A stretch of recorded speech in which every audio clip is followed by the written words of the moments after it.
Amados, hoje nós vamos dar início ao livro base, ao livro texto que nós iremos estar se debruçando há aproximadamente 3 meses, dependendo do entendimento da igreja, pode ser maior ou pode ser um período menor. A ideia é que todo domingo seja dado um capítulo do livro, o Cristão Presbiteriano. Se não for possível dar o livro todo, domingo seguinte nós retomamos novamente o capítulo e assim finalizamos. Queridos, eu vou dar uma breve apresentação do livro. Esse livro ele é muito bom porque não vai tocar em questões assim que requer mais profundidade, mais entendimento teológico. É um livro assim, mais suave, digamos assim, no que diz respeito à identidade presbiteriana. Pois quando se fala a respeito da identidade presbiteriana, nós temos alguns pontos que nos distinguem de todas as outras denominações. E conhecer isso nos firma na palavra do nosso Deus. Então, o livro, embora ele não toque nessas questões assim que requer mais reflexão, é um livro bastante conciso, preciso, objetivo, simples, que traz as convicções presbiterianas, as práticas presbiterianas, bem como a história da nossa igreja. É por isso que tem os acréscimos do Alderi Souza. O pastor Alderi, ele é o historiador oficial da Igreja Presbiteriana no Brasil. Esse livro, ele foi escrito no aspecto histórico para os presbiterianos americanos. Então, esses capítulos foram suprimidos e acrescentados os capítulos do Alderi, já que o livro é para o nosso contexto. Então, amados, o livro se divide basicamente em 3 grandes tópicos, como o autor coloca, primeira, segunda e terceira parte. A primeira parte traz convicções presbiterianas, como, por exemplo, o capítulo 1, que hoje nós vamos estudar. Deus é rei, a soberania de Deus. A teologia reformada essencialmente preza pela soberania de Deus, até porque é o que as Escrituras enaltecem. Com isso, a vontade humana não é anulada, pelo contrário, há uma simetria entre a soberania de Deus e a responsabilidade humana. Nós veremos isso mais na frente, mas eu estou só trazendo aqui alguns aspectos que nós vamos estudar. Na primeira parte, na questão convicções presbiterianas, tem esse capítulo, tem a prioridade da maravilhosa graça, a história, promessa e domínio de Deus, ou seja, aliança e reino, o que é a igreja, os sacramentos. Essencialmente, não somente a igreja presbiteriana, mas toda a igreja reformada, e a igreja presbiteriana, ela é uma igreja reformada, ou pelo menos se pretende ser. Eu digo isso porque nem toda igreja presbiteriana é reformada. Há igrejas presbiterianas que têm uma outra identidade que não necessariamente presbiteriana. Então, a igreja presbiteriana, em seus laços históricos, nas suas raízes históricas, ela é uma igreja reformada, soterologicamente calvinista. Então, essa primeira parte, nas convicções presbiterianas, o foco é doutrinário. Com isso, a segunda parte não é, também o é, mas a ideia da segunda parte, práticas presbiterianas, é falar a respeito da aplicação dessas doutrinas, porque as igrejas reformadas, elas prezam pela doutrina, bem como pela piedade. Não há evangelho sem piedade. O evangelho necessariamente, essencialmente manifesta piedade.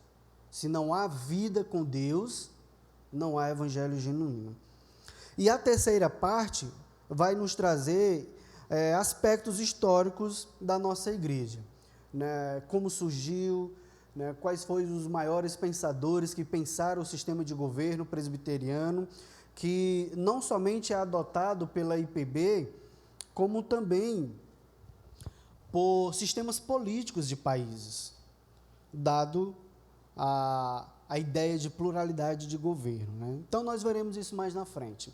Então, se você puder adquirir o livro, faça a aquisição, é um livro muito bom. Muito bom.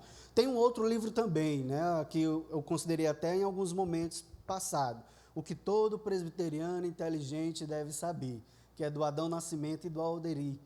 É um livro muito bom também, que traz pontos doutrinários, históricos, bem como prático.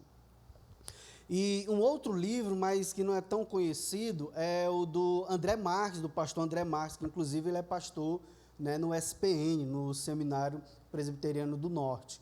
Né? O livro dele tem como título o DNA do Sistema Presbiteriano.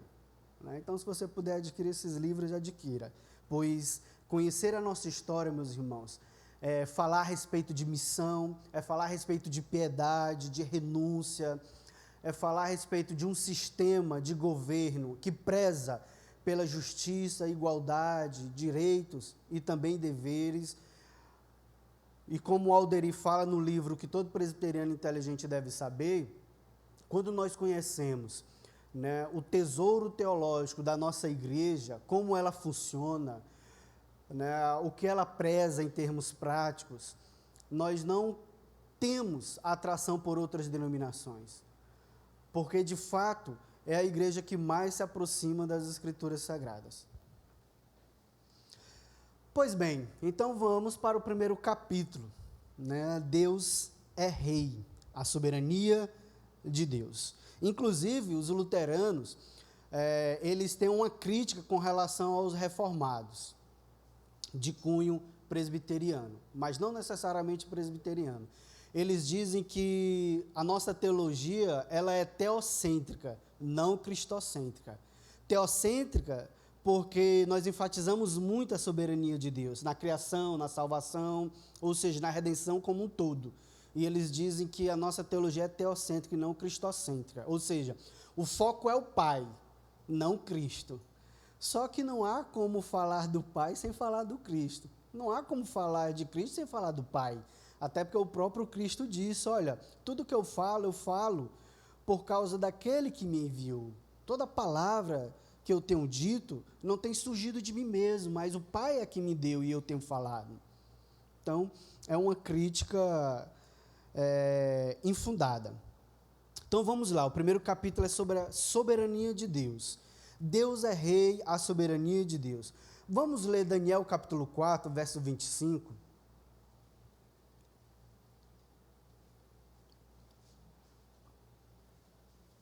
Daniel capítulo 4, verso 25.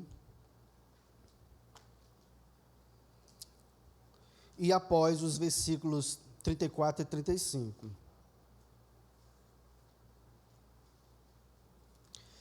Daniel 4, 25 diz assim. Meu irmão, eu vou pedir para abrir a luz aqui de cima, porque a minha vista não é como antes, né? Embora eu seja muito novo. Né? Daniel 4, 25 diz assim.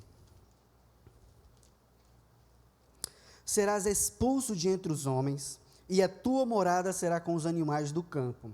E dar-te-ão a comer ervas como aos bois, e serás molhado do orvalho do céu, e passar-se-ão 7 tempos por cima de ti, até que conheças que o Altíssimo tem domínio sobre o reino dos homens, e o dá a quem quer. Amados, as Escrituras nos apresentam Deus como rei, isso é a ideia de soberania. Simplificando, soberano é aquele que é rei.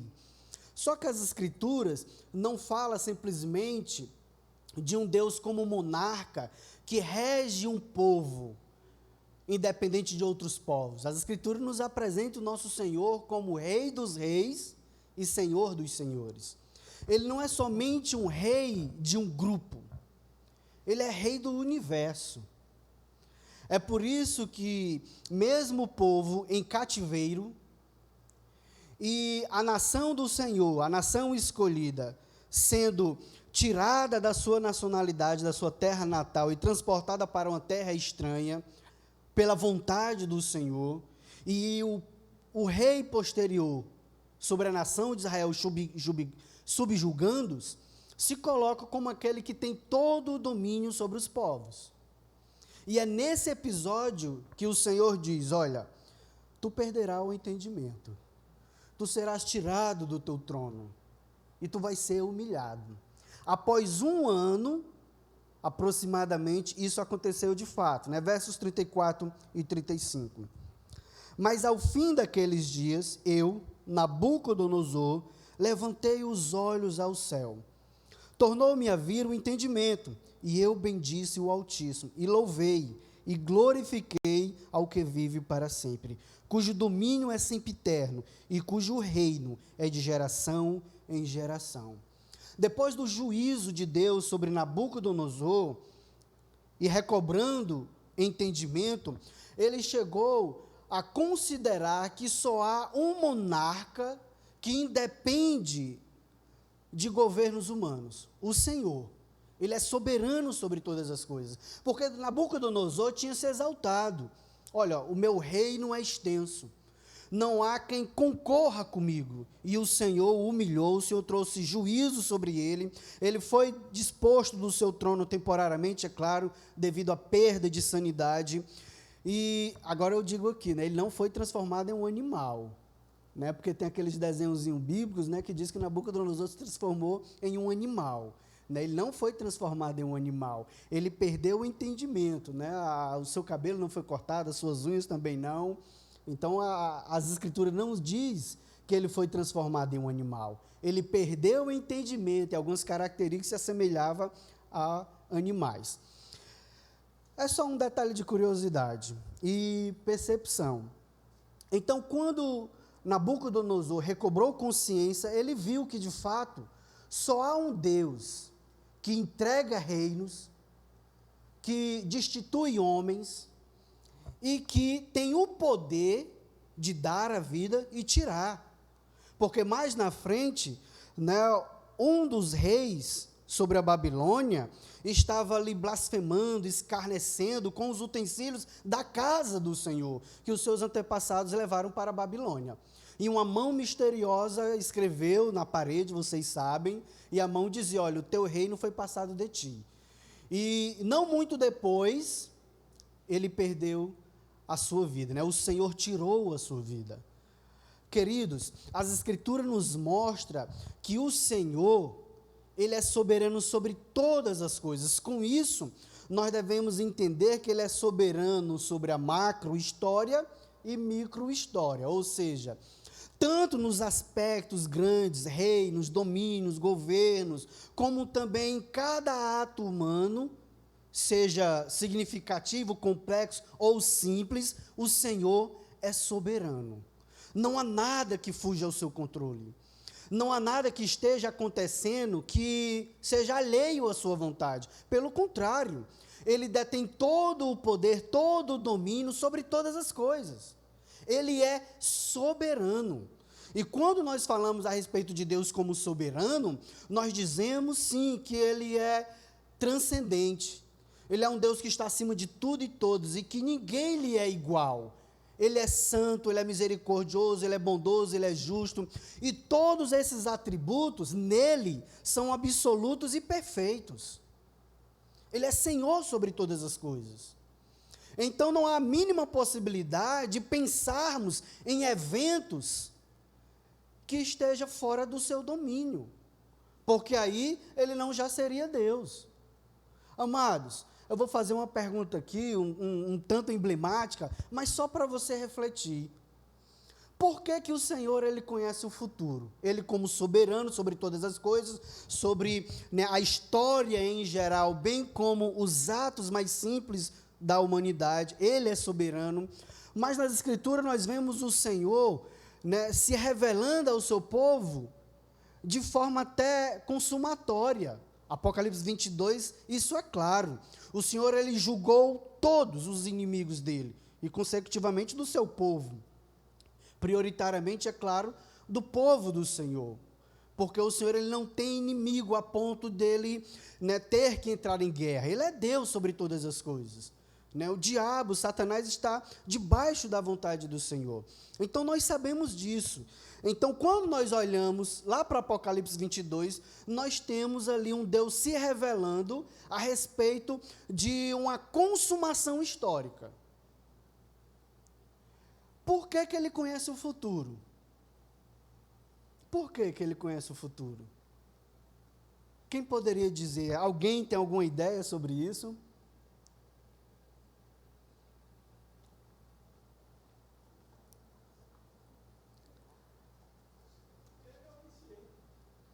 Ele é onisciente, sabe todas as coisas, mas... Hã? Sim.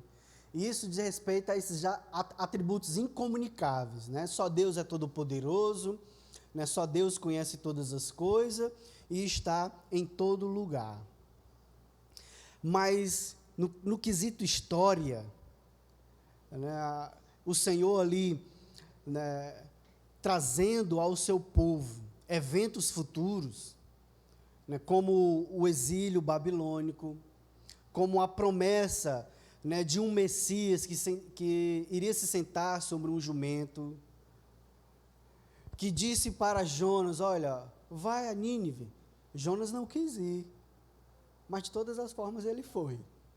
É claro que a vontade dele... Hã? Ele é eterno. Hã? Ele é o autor. Ele é eterno, ele é o autor, ele é onisciente, tudo isso. Deus, ele conhece o futuro porque ele decretou todas as coisas. Ele definiu todas as coisas. E o livro de Jonas, né, é um exemplo clássico disso. Jonas, ele foi na contramão da vontade de Deus. Mas ele foi para Nínive. Ele foi para Nínive. Foi engolido por um grande peixe e depois, né, provocado lá na praia. Hã? Ele é o início e o fim. E isso diz respeito à consumação histórica de todas as coisas. E, meus queridos, isso é tão importante para as Escrituras Sagradas. O salmista, no Salmo 103, 19, ele confirma isso. Ele diz, nos céus estabeleceu o Senhor seu trono, e o seu reino domina sobre tudo.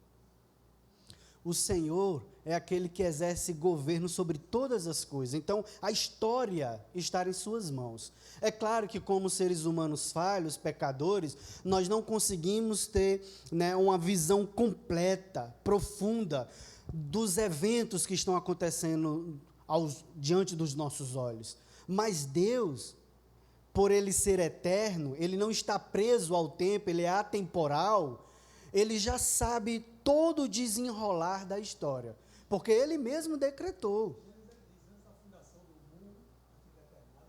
Já tinha determinado tudo. E nós vamos entrar nessa parte aí. Na nossa confissão, no capítulo 3, no primeiro parágrafo, diz o seguinte: desde toda a eternidade, e pelo muito sábio e santo conselho de sua própria vontade, Deus ordenou livre e inalteravelmente tudo quanto acontece. Porém, de modo que nem Deus é o autor do pecado. João Calvino diz que só o fato de você pensar que Deus tenha sido o autor do pecado já é uma blasfêmia. Nem violentada é a vontade da criatura, nem é tirada a liberdade ou contingência das causas secundárias, antes estabelecidas.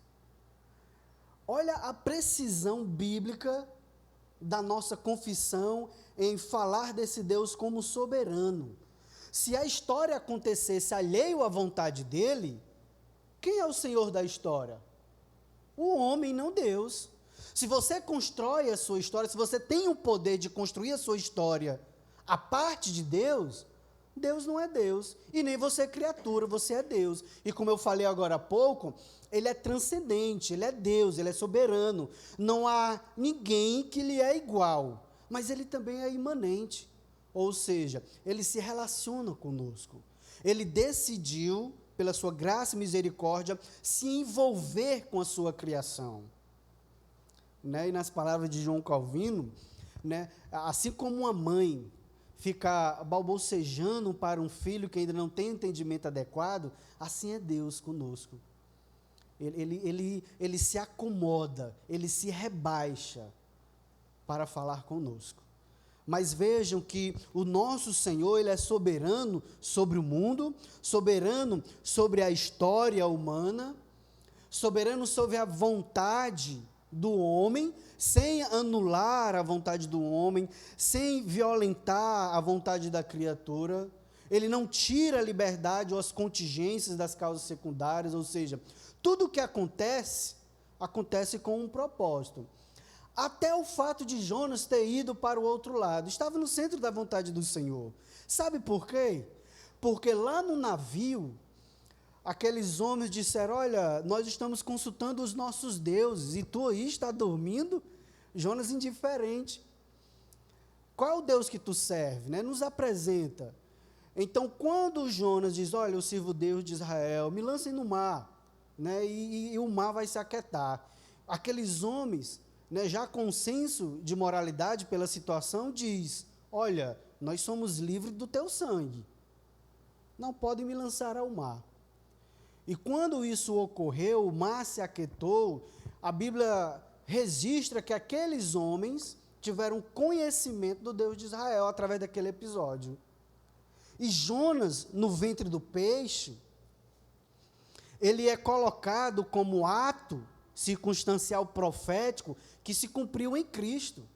Ele diz assim, Jesus diz, olha, assim como Jonas esteve no ventre do grande peixe, assim é o Filho do Homem, que vai padecer, ser morto, mas vai ressuscitar ao terceiro dia. Este é o sinal que é dado para vocês. Percebam, meus irmãos, que tudo está no centro da vontade do Senhor. Quando Paulo diz em Gálatas, e vindo a plenitude dos tempos, Deus se revelou enviando o seu Filho.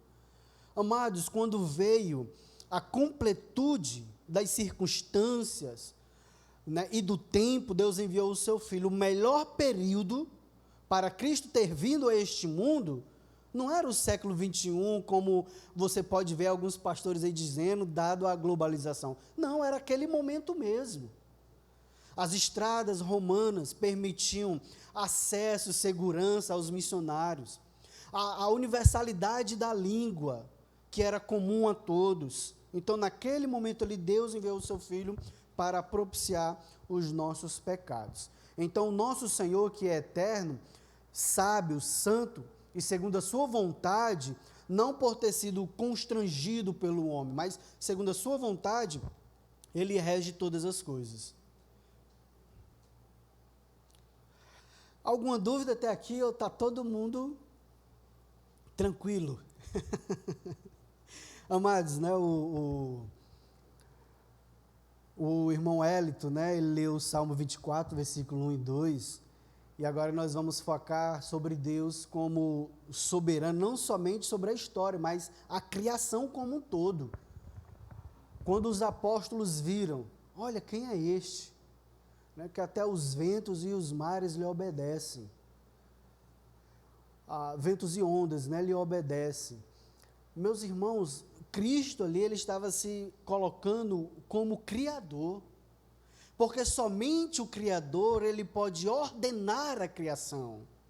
E as Escrituras nos diz, quando a Bíblia diz assim, olha, e disse Deus, haja luz. Essa palavra falada é o Cristo ali presente.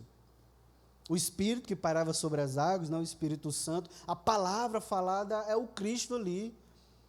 Então, vejam, meus irmãos, que Cristo, o nosso Senhor, ele também é criador como Pai. Deus é o Pai, o Filho é o Deus Filho, mas o Filho é criador, participou da criação, assim como o Espírito também, pois o salmista diz que pelo seu Espírito ele ornou os céus. Eu estou só trazendo esse relance aqui para nós entendermos que as três pessoas da Trindade estiveram na criação. Mas notem que Salmo 24, verso 1 e 2 diz que a criação pertence ao Senhor. E tudo que nela há, nós, tudo pertence ao Senhor. Né, o Sir Michael, no livro ele vai dizer o seguinte, comentando esse versículo bíblico. Deus tem direitos sobre sua criação da mesma forma que um pintor tem direitos de propriedade sobre uma obra de arte, ou um autor tem direitos de propriedade sobre seu manuscrito. O nosso Senhor, ele é soberano sobre a história humana, porque ele é soberano sobre a criação. Ele quem criou todas as coisas. Então, como a criatura será senhor da sua história, senhor da sua existência, alheio a esse Deus que o criou? Porque a nossa existência é por derivação. Se um dia, quando um dia nós estivermos na eternidade com o Senhor, nós seremos eternos porque Deus nos conferiu eternidade. Mas o Pai, ele é eterno por si só. Então, quando as Escrituras dizem que ele é criador, as Escrituras estão dizendo, olha, esse Deus, ele é distinto de vocês.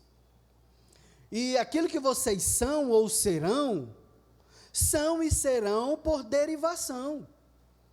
Quantas pessoas, meus queridos, aqui trazendo uma questão prática, né? Quantas pessoas querem analisar Deus não à luz de quem ele é, mas à luz de quem são? Por exemplo, quando se trata a respeito da justiça de Deus, em fase de perda significativa, como morte de entes queridos, por exemplo, olha, a pessoa era tão boa, Deus não é justo, permitiu ela ser acometida com tudo isso. Quando a pessoa diz isso, ela está analisando Deus à luz de si, à luz da sua justiça, à luz da sua compreensão. E Deus, ele tem um olhar sobre todas as coisas, ele conhece os corações, ele é Senhor sobre tudo e todos, então ele não pode ser analisado à luz de quem nós somos, nós é que devemos ser analisados e moldados à luz de quem ele é, porque quando nós falamos de justiça, bondade, misericórdia, todas essas qualidades que há no homem, só há porque nós fomos criados à imagem e semelhança de Deus. Mas o pecado entrou no mundo e borrou tudo. Em Deus não, isso é perfeito. Então Deus, ele não pode ser analisado à luz da justiça humana. Ele deve ser analisado à luz da sua palavra revelada. E a sua palavra diz que ele tem todos os direitos sobre a criação, porque ele é criador. É por isso que Paulo diz, quando ele está tratando a respeito da salvação dos eleitos e daqueles que foram preteridos, né, abandonados em seus pecados, os perdidos. O Paulo, ele faz essa pergunta, olha, quem é o vaso para indagar ao oleiro? Por que me formaste assim? Quem é a criatura para indagar ao Senhor? Eu sei, meus irmãos, que essas coisas nos traz assim, um sentimento de terror. Né, Jonathan Edwards, né, que foi um dos grandes filósofos e teólogos norte-americanos, quando ele se deparou com a soberania de Deus, ele evidenciou esse sentimento de terror. Posteriormente, após envolvimento com as Escrituras Sagradas, oração, devoção, ele viu que essa doutrina não era algo que lhe causava terror, mas deleite e convicção. Porque se o Senhor não fosse soberano sobre a nossa salvação, ele não poderia garantir a nossa salvação, a nossa eternidade. E Lucas diz assim, a consequência da soberania de Deus sobre sua criação é o fato de que ele é tanto o seu rei como o seu juiz. Aí nós nos voltamos novamente para Daniel capítulo 4. Nabucodonosor, parafraseando, né, o contexto, chegando aqui na sacada do palácio, olhando todo o seu reino, até onde a vista podia alcançar, ele disse, olha como o meu reino é maravilhoso, pertence a mim. E o Senhor tirou o entendimento dele, o Senhor levou à loucura.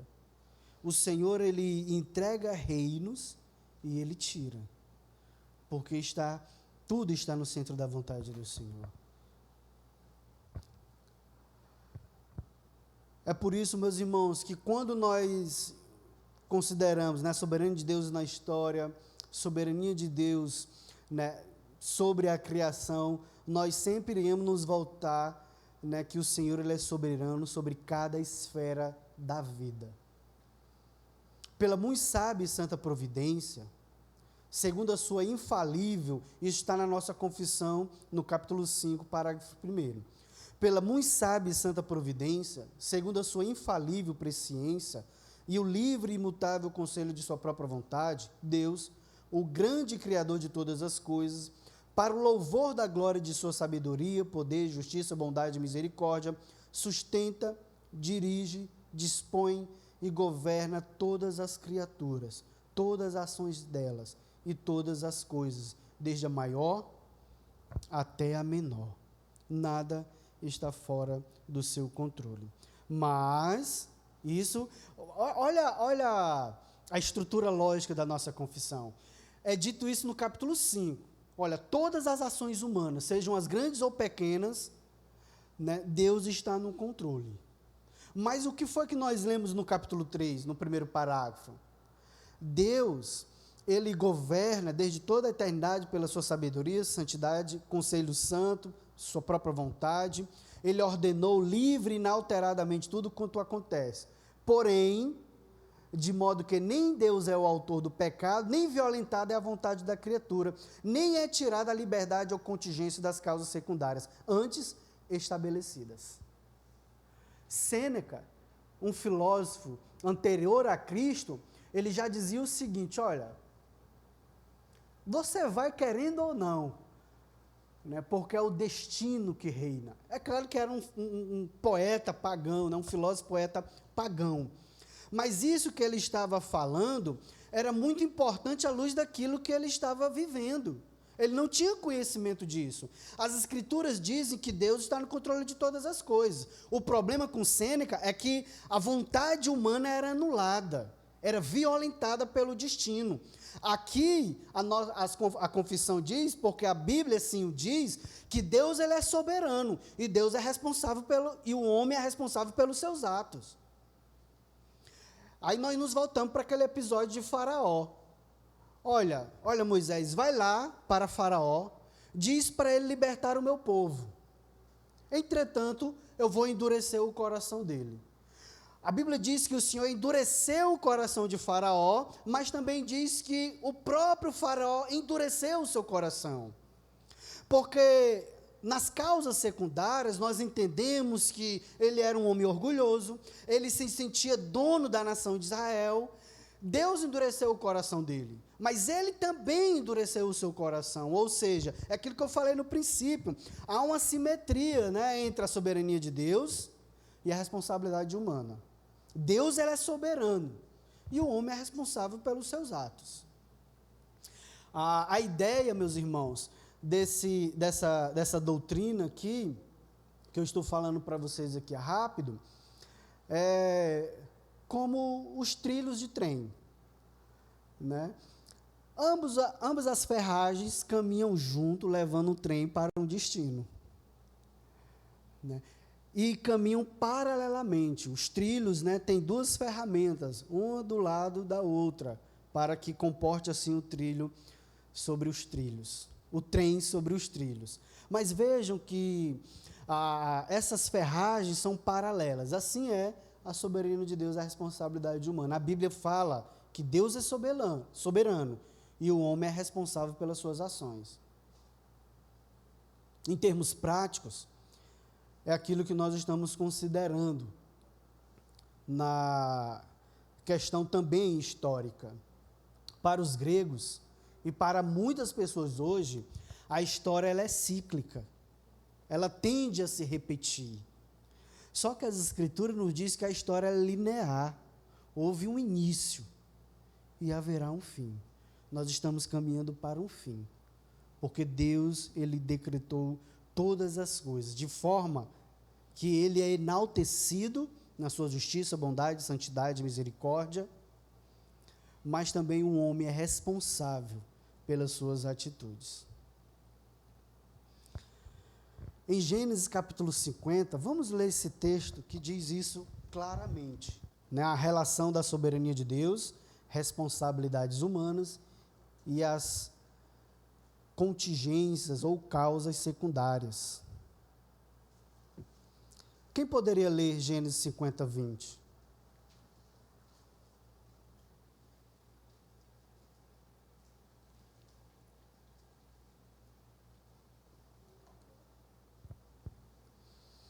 Aquele que encontrar, por gentileza, pode ler para todos nós ouvirmos.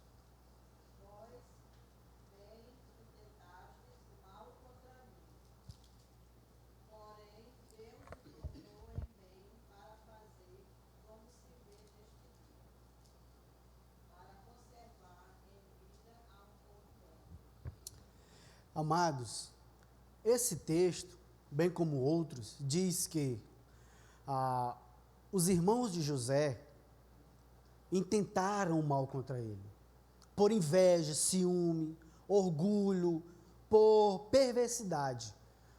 O lançaram numa cisterna e depois o venderam como um escravo, ele que era um homem livre, e isso pelos seus próprios irmãos.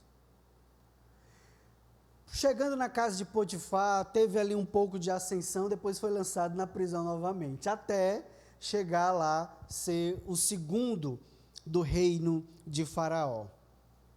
Mas vejam que o próprio Josué, ele teve essa concepção após ter ali um encontro com os seus irmãos e se dar a conhecer. Olha, vocês intentaram o mal contra mim, mas Deus transformou em bem, para a conservação da vida. Os irmãos de José pecaram ao fazerem aquilo, mas Deus pegou aqueles males e transformou em bem, para a conservação deles mesmos. Com isso, é claro, você não pode pensar que, olha, eu estou pecando, mas desse pecado aqui haverá graça. O apóstolo Paulo diz que aqueles que estão livres em Cristo não pensam assim. Nós que estamos na graça, iremos pecar para que a graça seja mais abundante? De modo nenhum. A soberania de Deus, bem como a sua providência em transformar coisas ruins em boas, não nos dá margem para pecarmos. Mas se porventura formos acometidos por algo ruim, devastador, formos injustiçados, Deus pode transformar aquelas coisas ruins em coisas boas. Porque a contingência das causas secundárias foi a venda como escravo, a calúnia na casa de Potifar, o fato dos sonhadores se esquecerem de José lá na prisão e depois de muito tempo se lembrar de José. Olha, lá na prisão tinha um homem que interpretou o meu sonho, e assim como ele falou, assim aconteceu. Tudo estava no centro da vontade do Senhor, porque Ele é sábio, santo, bondoso, Ele ordenou tudo o que existe, porque Ele é soberano, mas isso não anula a vontade humana, né? Não escraviza o homem, pelo contrário, ele é tão responsável contra as coisas boas que comete, como as coisas ruins. Em Atos 2:23, nós temos a mesma ideia sendo colocada.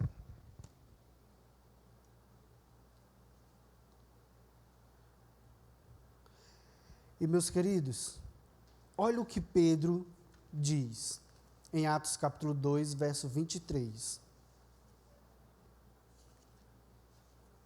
Atos 2, 23 diz assim: sendo este entregue, Cristo Jesus, né, entregue pelo determinado desígnio e presciência de Deus. Vós o matastes, crucificando por mãos de iníquos. O Senhor, ele foi entregue para ser morto na cruz do Calvário, pelo próprio Deus, e assim os nossos pecados serem propiciados. Ele que é o autor da nossa salvação, bem como o Senhor de nossas vidas. Mas Pedro também responsabiliza os algozes do nosso Senhor. Vocês o mataram. Aí, depois de enaltecer a soberania divina, o sacrifício expiatório de Cristo, nosso Senhor abnegado, que se entregou por amor a nós, ele também responsabiliza os homens. Foram vocês que o mataram, por mãos de homens iníquos. Pedro estava dizendo assim, olha, vocês se juntaram, se comunaram com políticos perversos, com governos perversos, através de calúnias e um tribunal implausível para matar o nosso Senhor. Responsabiliza-os pelos seus pecados, mas também diz, olha, Ele é a nossa salvação. Aí vamos também agora para Deuteronômio 29, 29. Esse texto aqui ele é bastante conhecido. Deuteronômio 29, 29.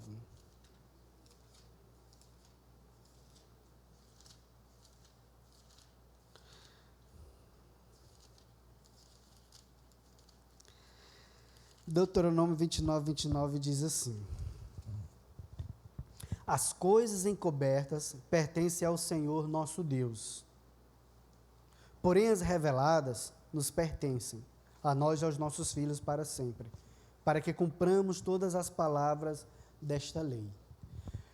Vejam, meus irmãos, que Moisés, diante ali da terra prometida, ele diz, olha, há coisas encobertas que só pertencem ao Senhor. As reveladas pertencem a nós e aos nossos filhos, mas as encobertas só a Ele. Quanta petulância a do homem em querer conhecer os desígnios de Deus que são ocultos a nós. É por isso, meus irmãos, que os reformadores, eles viam que algumas coisas nas Escrituras Sagradas que é de difícil entendimento, como a relação soberania de Deus e responsabilidade humana. Mas são duas verdades professadas nas Escrituras Sagradas, e nós devemos professá-las. O homem é responsável pelos seus pecados, e o Senhor, Ele é soberano. E o conselho deles para nós é, fique no que diz as Escrituras. Não queira especular a respeito daquilo que Deus não revelou. Amados, na faculdade de filosofia, às vezes eu ficava assim, rapaz, tem filósofos que escrevem 1000 páginas, para dizer uma verdade, que poderia ser dita em uma única frase. Mas eles ficam tentando se debruçar sobre coisas que fogem muitas das vezes à compreensão humana. É por isso que muitas das vezes há o salto de fé, ou seja, neles, na concepção deles, olha, o absurdo tem que ser afirmado mesmo, porque não há como explicar isso. Mas para nós, não há absurdos no sentido contraditório deles. Para nós, é o nosso Senhor, que transforma 2 pães, 2 peixinhos e 5 pães, de uma forma que alimenta uma multidão. Porque Ele é criador, Ele manipula a substância como lhe apraz. Ele transforma todas as coisas. Mas, na nossa caminhada cristã, nós vamos nos deparar, meus queridos, com algumas coisas que nós nunca iremos saber, e nem lá nos céus. Às vezes eu me deparo com algumas pessoas dizendo, não, pastor, mas quando estiver lá no céu, nós vamos saber. Meus irmãos, algumas coisas nós nunca vamos saber. Quando o apóstolo Paulo, ele diz assim, olha, hoje eu conheço em partes, mas quando for revelado que é perfeito, alguns dizem que as Escrituras, ou a manifestação do novo céu e nova terra, na sua salvação consumatória, eles dizem o seguinte, olha, o que Paulo diz, olha, mas hoje eu vejo como um espelho, mas depois eu irei conhecer como eu sou conhecido. A única forma de nós interpretarmos esse texto é que, de fato, o nosso conhecimento será acrescido, e vai aumentar, porque não haverá mais os efeitos corrosivos do pecado. Deus vai transformar os nossos corpos, a nossa alma será glorificada e unida aos nossos corpos para habitar a eternidade, ou seja, seremos semelhantes ao nosso Senhor Jesus Cristo, hoje em glória. Mas, Paulo, ele diz o seguinte, olha, eu irei conhecer como eu sou conhecido. O conhecimento de Deus sobre nossas vidas é muito maior comparado ao nosso. Mas nós nunca iremos conhecer Deus plenamente. O nosso conhecimento será maior, mas nós nunca iremos conhecer o Senhor plenamente, porque Ele é Deus e nós criaturas. Porque se um dia conhecêssemos o Senhor plenamente, aí Ele já não seria Deus. Amados, vejam que aquilo que está nas Escrituras Sagradas é para nós e para os nossos filhos. Mas aquilo que nos é oculto pertence ao Senhor. Possa ser que um dia, aí já é especulação, possa ser que um dia Ele revele, possa ser que não. Mas mesmo assim, iremos nos deleitar na presença perfeita e maravilhosa do nosso Senhor Jesus Cristo por toda a eternidade.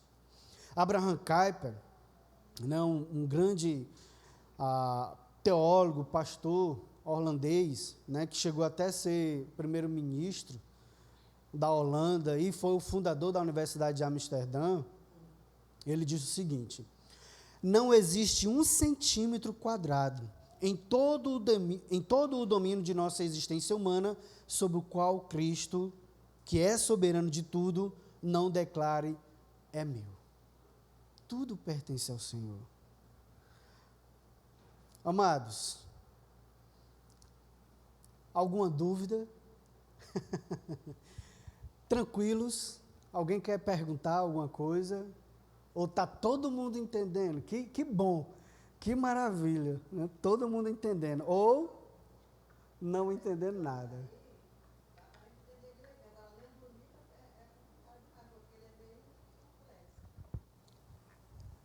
Irmã,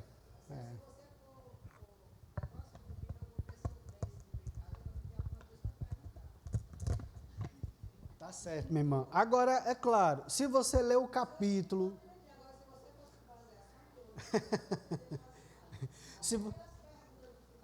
É difícil, né? Eu ainda trouxe 3 perguntas do final do capítulo para nós aqui, ó.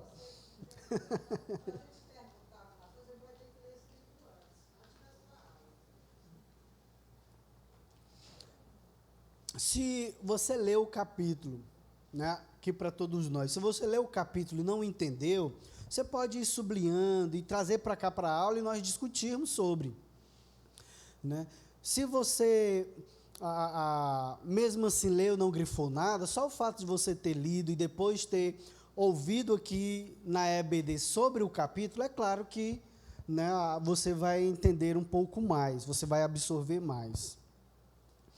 Mas continuando. Aí, meus irmãos, se Deus como soberano sobre a criação, sobre a história humana, sobre cada aspecto da vida humana, por que ele não seria soberano sobre a salvação humana?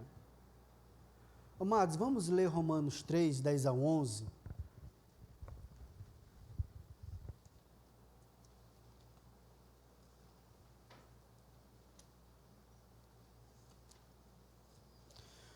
Romanos, capítulo 3, versos 10 a 11. Quem encontrar, pode ler aí. Como está escrito, não há justo nem severo, não há quem tema, não há quem busque a Deus. O apóstolo Paulo aí, em Romanos capítulo 3, ele está trazendo para a igreja o Salmo de número 14, aonde ressalta a pecaminosidade humana. O nosso entendimento foi afetado pelo pecado, a nossa vontade foi corrompida pelo pecado e logo as nossas ações. O pecado afetou toda a constituição humana. Então não há nada que o ser humano possa fazer pela sua salvação. Não há quem entenda, não há quem busque. Seu entendimento, bem como as suas ações, se extraviaram, diz o apóstolo Paulo em Romanos capítulo 3. E em Romanos 3, o apóstolo Paulo está falando a respeito da universalidade do pecado. O pecado afetou toda a constituição humana, toda a extensão do cosmos. É por isso que o nosso Deus, ele tem uma promessa de redenção não somente com nós, mas também com o mundo criado. Porque lá em Romanos capítulo 11, o apóstolo Paulo vai dizer que a terra geme por causa daquele que a sujeitou em vista dos nossos pecados. A terra geme aguardando a redenção dos filhos de Deus, porque a terra será restaurada para a nossa habitação. Então vejam que o apóstolo Paulo está dizendo como um homem que teve toda a sua constituição afetada pelo pecado, irá decidir sobre a sua salvação.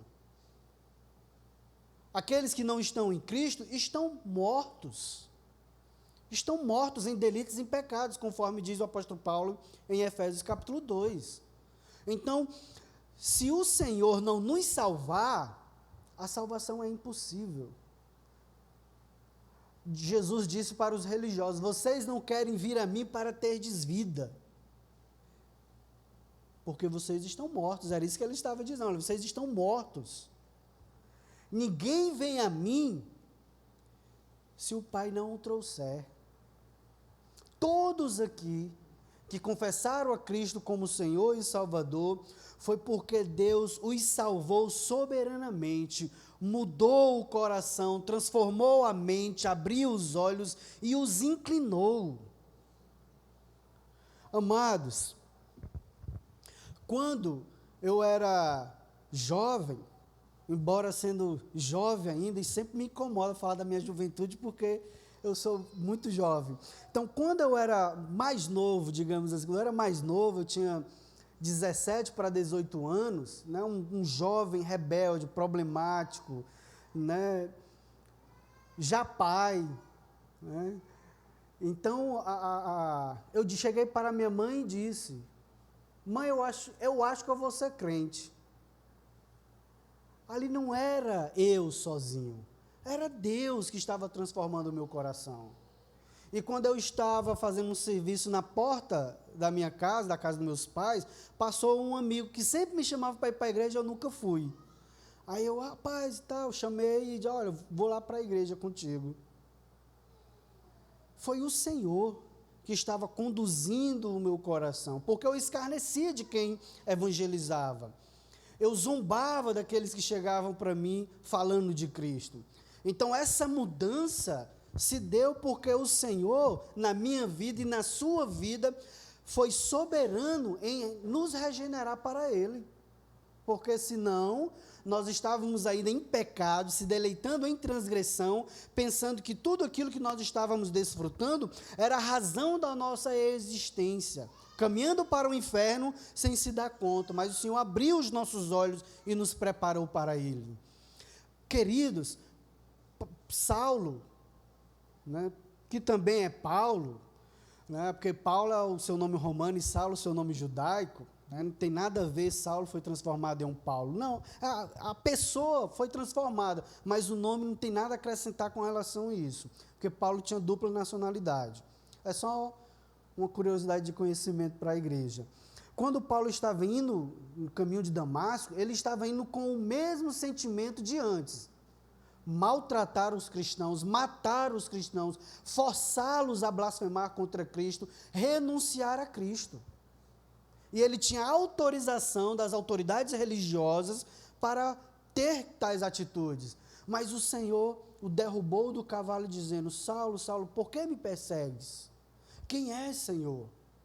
E quando o Senhor traz vista a ele, o Senhor ainda diz, através de Ananias, seu servo: olha, e eu irei mostrá-lo o quanto ele vai padecer pelo meu nome. E Paulo não murmura, porque foi um homem salvo. O Senhor transforma Paulo, salva Paulo e ainda diz: o que te espera é sofrimento pelo meu nome. Vejam, meus queridos, que o nosso Senhor, Ele é soberano na salvação. Pastor, então não vamos pregar, se é Deus quem salva, e como nós falamos anteriormente, a contingência, né, das ações secundárias, dos acontecimentos secundários. O Deus que salva soberanamente determinou os meios pelos quais as pessoas serão salvas: evangelização, oração, né, perseverança na pregação. Ele nos deu essa responsabilidade de pregarmos o Evangelho. Eu estou dizendo isso porque, geralmente, algumas pessoas que fazem o homem o autor da sua salvação: não é você que tem que decidir por Cristo, é você que tem que aceitá-lo, sendo que as Escrituras nunca usam a nomenclatura para aceitação a Cristo. É Ele quem nos aceitou. As Escrituras usam a nomenclatura confissão, confessar a Cristo, se entregar a Cristo, etc. Então, muitas pessoas têm esse viés: olha, aceite a Cristo, dê o primeiro passo que Ele vai dar o outro. Meus irmãos, esse evangelismo, ele é um evangelismo pobre de Escritura, porque é Deus quem dá o primeiro passo, é Ele que vai até o homem e salva, é Ele quem regenera, por meio da pregação do Evangelho, por meio das orações, meios que Ele determinou, pelo quais as pessoas serão salvas. É por isso que no parágrafo 5 do capítulo 3 da nossa confissão, temos o seguinte: segundo o seu eterno e imutável propósito, e segundo o santo conselho e beneplácito de sua vontade, antes que fosse o mundo criado, Deus escolheu em Cristo para a glória eterna os homens que são predestinados para a vida, para o louvor da sua gloriosa graça. Ele os escolheu de sua mera e livre graça e amor, e não por previsão de fé ou de boas obras e perseverança nelas, ou de qualquer outra coisa na criatura que a isso o movesse, como condição ou causa. Se eu fizesse algo que movesse o Senhor para me salvar, então o Senhor não é soberano na salvação. Se eu fizesse algo que fosse a causa da minha salvação, da mesma forma, Deus não seria o autor da salvação e nem soberano. E outra, o que é ainda mais problemático, se eu sou a causa da salvação, ou movi o Senhor como condição da minha salvação, a minha salvação depende de mim. É por isso que tem algumas pessoas que dizem, olha, hoje eu estou salvo, amanhã eu não sei. Olha, hoje você está salvo, amanhã talvez não esteja. Essas palavras, essas frases, meus irmãos, estão longe das Escrituras Sagradas, pois o autor aos Hebreus diz que por quem Cristo morreu, ele garante salvação, e essa salvação é garantida por ele. É claro que o eleito, como filho pródigo, ele pode cair dessa comunhão da graça, mas jamais cairá do estado de graça, porque o filho, ele sempre vai voltar para o aprisco do seu Senhor, ele sempre vai voltar para a casa do seu pai, e vai voltar como um homem humilde, como o filho. E quando o filho volta, sabe o que é que o pai faz? Novamente, vai até ele. Porque a parábola do filho pródigo não é a parábola do filho pródigo. A parábola ali é do amor do pai, não é do filho. O filho merecia ser morto, porque era um homem rebelde. E ele não poderia ser recebido mais como filho. É por isso que ele considera, olha, eu vou voltar para a casa do meu pai, para ver se eu sou aceito, pelo menos como um jornaleiro. Ele não pensou em ser inserido novamente na condição de filho, porque ele não tinha mais esse direito. Mas a Bíblia diz que quando o filho volta, o pai corre em direção ao filho. E o pai lhe diz, o abraça e diz para outros, olha, tragam novas vestes, sandálias e ponham um novo anel em seu dedo. Isso significa, meus irmãos, que é o Senhor quem é o autor da nossa salvação, bem como preservação, é Ele quem nos preserva. Com isso eu não estou dizendo que agora você vai ser negligente, não vai orar mais, não vai evangelizar mais, né, não vai ler mais a Bíblia, porque é Deus quem lhe preserva, como eu falei agora há pouco. O Deus que determinou os meios para a salvação, evangelismo, oração, aconselhamento, pregação, porque muitas pessoas são salvas através de um aconselhamento. Ele também determinou os meios pelos quais ficaremos firmes em sua presença. Comunhão dos santos, oração, meditação da palavra, observação dos sacramentos, que ele mesmo instituiu. Então vejam, meus irmãos, que a Bíblia é bem clara em dizer que é o nosso Senhor que faz todas as coisas para a sua glória, e nós nos deleitamos nisso. Pastor, isso fica muito claro quando a gente olha para o mapa do mundo e vê as grandes religiões. Você olha para o mundo muçulmano, o Islã, e Deus tem tirado dentro daquele povo ali cristãos. Ele que faz aquelas pessoas, porque o cara já nasce no lar muçulmano. Não tinha como eles ir buscar Jesus, porque ele nem conhecia Jesus. Mas Jesus vai lá e transforma a vida da pessoa e ele passa a ser um missionário. Imagina aí. E o Diácono Alberan citou essa questão, né, de que Deus salva as pessoas mais difíceis de serem alcançadas, porque a mão dele não está encolhida, como diz o profeta, que não possa salvar. Ele falando isso, eu me lembrei do livro do Mauro Master, Lei e Graça. Só existem duas religiões no mundo, duas, com todas as suas facetas, distinções, essencialmente só há duas religiões no mundo. A que diz que a salvação é pelas obras, e o cristianismo, que diz que a salvação é pela graça. Pela graça. Porque não há nada que você pode entregar para que a sua alma seja resgatada. Queridos, as crianças já voltaram, né? Os professores já, né? Então, tranquilo. Então, olha, só rapidamente, alguém ficou com alguma dúvida? Além das várias, né? Mas se você ficou com dúvida, não fique desesperado, né? Não fique em tormentos, não fique com o coração inquieto, mas se deleite. Porque se a salvação dependesse de você, de fato você nem seria salvo e nem chegaria nos céus.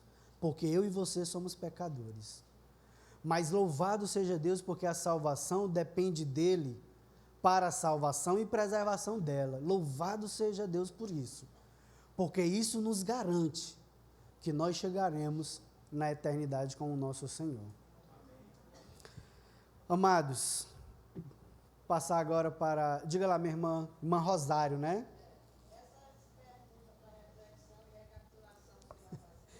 Irmã, já vai dar 11 horas, aí é por isso que... Não, eu vou estar escolhendo as mais fáceis, porque realmente tem umas bastante difíceis. Eu vou estar escolhendo as mais fáceis. Mas eu vou tentar dar um pouco tempo a mais, né, para esse momento de pergunta. Tá bom? Então, no próximo domingo a gente fala sobre essas perguntas.